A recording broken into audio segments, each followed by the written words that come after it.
дал Господ за храна, ама баш така не се нахранајте, како што се рекло.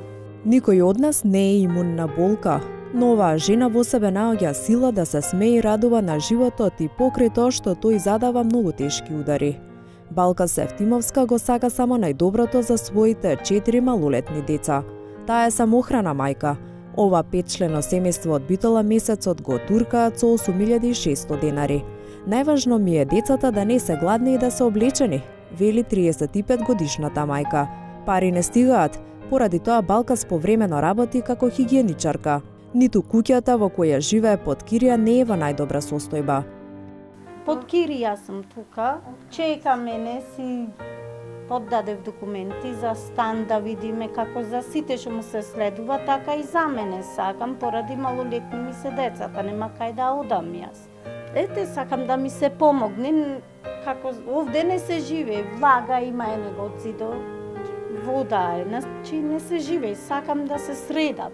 Не ми е битно ништо за храна за унато, сакам само да се средат.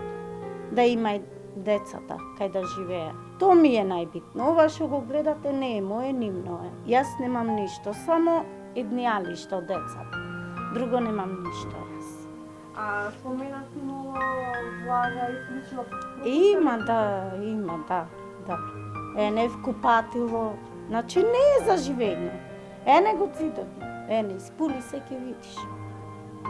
Чвркавува. Значи ова чисто болест е. Ама кога нема кај да одиш. Фала му и на толку што ме остава да седам. Тинекс и 1ТВ продолжуваат да помагаат на социјално загрозени семејства. Оваа самохрана мајка доби ваучер во вредност од 10.000 денари. Со нив ќе може да купи храна и хигиенски средства за своите дечиња. Балкас помош бара и од надлежните институции. Таа со насмевка на лицето продолжува да се бори и да се надева на подобро утре за себе и за своите деца.